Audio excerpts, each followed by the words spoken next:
अष्टमी वाले दिन अपना पुत्र बैठा के जिमाना चाहती हूँ। कह दो सच्चे दरबार की, अगर तूने ऐसा कर दिया तो तेरे नाम का जागरण मैं अपने घर में करवाऊंगी। कह दो जय माता की, बोली सच्चे दरबार की।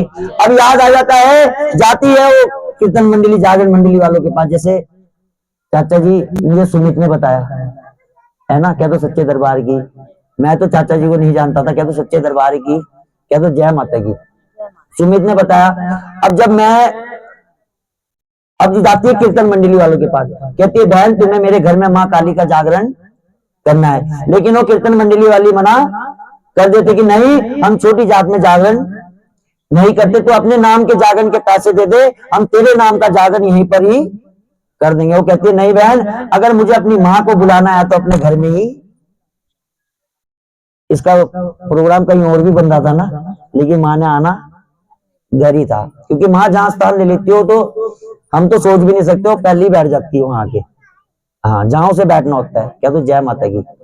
एक जगह ऐसा भी हुआ कि 5 जगह दरबार बदल दिया, लेकिन जो जगने का नाम ना ले, तो अनूठी शक्तियां भी होती है, क्योंकि जोड़ा हर चीज का है। इधर दरबार लगाया जोत ना जगे, उधर लगाया जोत ना जगे। फिर हमने गुरुओं को बुलाया, मैंने गुरु आओ, यहाँ तो संकट है बहुत तगड़ा। अब गुरु मंत्र गुरु ही जानते हैं, जितना हमें पूरा तो बताया नहीं, अभी तो हम भी लगे पड़े, पूरा कोई जान नहीं सकता ज्ञान को। क्या तो सच्चे दरबार की, क्या तो जय माता की। बस जैसे ही गुरु आए, तीसरी बार जहां दरबार लगा टक मां आ गई। क्या तो जय माता की। तो कई जगह ऐसी होती है जो अपवित्र होती हैं, बहुत गलत ढंग से अपवित्र होती हैं, उस जगह पे जोत अपने आप ही मना कर देती है जगने के लिए। क्या तो सच्चे दरबार की, क्या तो जय माता की, सच्चे दरबार की। एक बार और कह दो। अब वो कहती है कीर्तन मंडली वाली बहन, जो हमारी कीर्तन मंडली की जो संचालक है, जैसे आज माता रानी की कृपा से मैं हूं, मैं तो नहीं कहना चाहिए, मैं तो रावण की निधि, जैसे हम लोग हैं सभी एक परिवार ही है। कह दो सच्चे दरबार की। अब कहने लगी बहन जो महलों में तारा रानी है, वो हमारे कीर्तन मंडली की संचालक है। अब इतना कहते रुक्मण की खुशी का कोई ठिकाना नहीं रहा, क्योंकि वो तो मेरी बहन है, वो मेरे घर में जागरण करने से मना नहीं करेगी। क्या तो जय माता की। एक बार और कह दो सच्चे दरबार की। अब जाती है बहन कि तारा बहन कि मुझे मेरे घर में तेरे काली माता का जागरण करना है। तो तारा रानी बोलती जरा धीरे बोल बहन, हम तेरे घर में जागरण तो कर देंगे, लेकिन इस बात का किसी को पता नहीं चलना चाहिए। अब यही बात सेना नाई सुन लेता है। सेना नाई जो बुजुर्ग उन्हें पता होगा, नाई बड़े इंटेलिजेंट होते थे, दिमाग के धनी होते थे। क्या तो सच्चे दरबार की, क्या तो जय माता की। एक बार और क्या दो सच्चे दरबार की। अब नाई सुन लेता है, सुबह राजा की दाढ़ी बना रहा होता है, हल्का सा साबुन का झाग राजा हरिश्चंद्र के मुख में चला जाता है, तो राजा हरिश्चंद्र उसे 3-4 थप्पड़ मार देता है। क्या तो जय माता की। 3-4 थप्पड़ मार देता है और कहता है कि चाचू ने नाई आज मेरा धर्म भ्रष्ट कर दिया, जो इतने सालों से मैंने अपना धर्म का पालन किया था। तो कहता है सुनो राजा साहब, मैं नाई तुम्हारा, मैं सेवक तुम्हारा, ये जग तुम्हारा, ये पानी तुम्हारा, ये उस्तरा तुम्हारा, ये सब कुछ तुम्हारा, और मैं सेवक तुम्हारा। हल्का सा साबुन का झाग मुंह में जाने के कारण तुम्हारा आज धर्म भ्रष्ट हो गया। जो आज रात तारा रानी भीलों की बस्ती में जाएगी और जब मांस मदिरे का भोग लगाएगी, तब क्या तुम्हारा धर्म भ्रष्ट नहीं होगा। अब कहते थे ना नाई इंटेलिजेंट। अब राजा बोलने लगा सुन नाई, अब मुझे कुछ ऐसा उपाय बता कि मुझे रात भर नींद ना आए, कि रात भर नींद ना आए। कह दो जय माता की। एक बार वो कह दो कि रात भर नींद ना आए। कहते हैं सुनो राजा साहब, उंगली में मारो चीरा, मरवा दिया। 2-3 थप्पड़ का बदला ले लिया उसने तुरंत, इसलिए इंटेलिजेंट कहते थे। और चीरा मरवा दिया और साथ साथ नमक मिर्च की पट्टी भी बनवा दी। उन्हें चस चस जब तक रहेगी राजा साहब नींद नहीं आने की। उन्होंने तो थप्पड़ का बदला ले लिया। अब राजा महलों में आते तारा रानी को कहते तारा रानी आज मेरी उंगली में चोट लग गई है, मुझे नींद नहीं आ रही, जरा भजन सुना दे। क्या तो जय माता की। अब रात के 11 बज गए, राजा को नींद ना आए। 11:30 बज गए, राजा को नींद ना आए। 1 बज गया, 2 बज गया, 3 बज गया, 4 बज गया, 5 बज गए। और माँ को नमन करने लगी कि माँ अगर आज मैं यहाँ नहीं गई जागरण में, जैसे मैं हूं, अगर मैं ना आता तो मेरे साथ में किसी को भी भेज देता, आना ना आना एक बराबर था। कह दो सच्चे दरबार की, क्योंकि वो डल और संकल्प मेरे पे थे। सच्चे दरबार की एक संकल्प होता है चावल और कच्ची हल्दी का, वो डल बहुत महत्वपूर्ण चीज होती है, उसके बिना हम जागरण नहीं करते।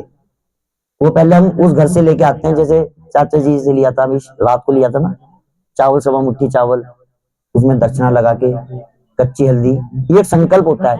हमारे घर में कुछ भी हो जाए, हमें आपके घर में जागरण करने जाना ही है। हाँ वो बोल दिया, वो सब रेडी है। हाँ कह दो सच्चे दरबारी की, कह दो जय माता की, एक बार वो कह दो सच्चे दरबार की, अच्छे दरबार की, कह दो जय माता की। अब राजा को नींद आ जाती है, साड़ियों की रस्सी बनाती है, सीधे नीचे उतरती है और भीलों की बस्ती की ओर जाती है, और दरवाजा खोलती कहती है, बहन जल्दी से मेरी माँ को श्रृंगार कराओ, मेरी माँ को चुनर उड़ाओ, मेरी माँ को साड़ी पहनाओ, मेरी माँ को मेहंदी लगाओ, मेरी माँ को स्नान कराओ, मेरी माँ को तिलक लगाओ।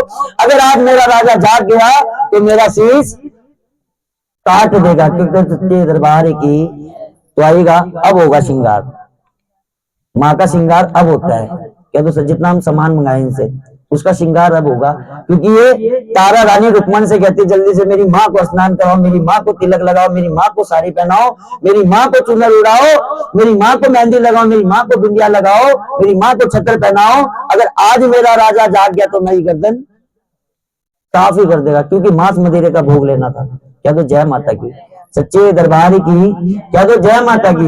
अब उधर राजा की नींद खुल जाती है, वो भी हाथ में तलवार लेकर सीधे भीलों की बस्ती की ओर आता है, और कमरे के खिड़की पे खड़ा होकर सब नजारा देख रहा होता है कि जैसे ही तारा रानी अपनी झोली में मांस मदिरे का भोग लेती है। क्या तो जय माता, एक बार और कह दो कि जैसे ही तारा रानी अपनी झोली में मांस मदिरे का भोग लेती है और राजा खिड़की में क्रोधित हो जाता है और म्यान से तलवार बाहर निकाल देता है। अब जैसी झोली लेकर तारा रानी बाहर आती है और सामने राजा को देखती है नंगी तलवार लिए खड़े, और दक रह जाती है, कहने लगी माँ आज मेरी लाज तेरे ही हाथ है। कह दो सच्चे दरबार की, कह दो जय माता की, कि आज मेरी लाज तेरे ही हाथ है। और कहने लगे राजा तारा रानी तूने आज मेरा इतने वर्षों का जो मेरा धर्म का पालन था वो कर दिया। कह दो जय माता की, सच्चे दरबार की, अच्छे दरबार की, कि मेरा धर्म भ्रष्ट कर दिया, मैंने अपनी आंखों से देखा तूने मांस मदिरे का भोग अपनी झोली में लिया था। कह दो जय माता की, मुझे झोली खोल के बता। अब माँ को याद करती है तारा रानी, माँ को नमन करती है कि माँ आज मेरी जिंदगी और मरण का सवाल तेरे ही हाथ है। कह दो जय माता की, और भक्तों ताली बजाओ। जैसी वो झोली खोलती है वो मांस मदिरा न रह के पंचमेवे में तब्दील हो जाता है, बादाम छुआरे किशमिश मखाने। अब ये देखकर राजा क्या कहता है सच्चे दरबार की, कि तारा रानी तू कोई जरूर जादूगर नारी है, मैंने अपनी आंखों से देखा तूने कमरे से मांस मदिरे का भोग अपनी झोली में लिया और ये कमरे के बाहर आते ही पंचमेवे में कैसे तब्दील हो गया। जो मखाने प्रसाद अब आपको मिलेगा।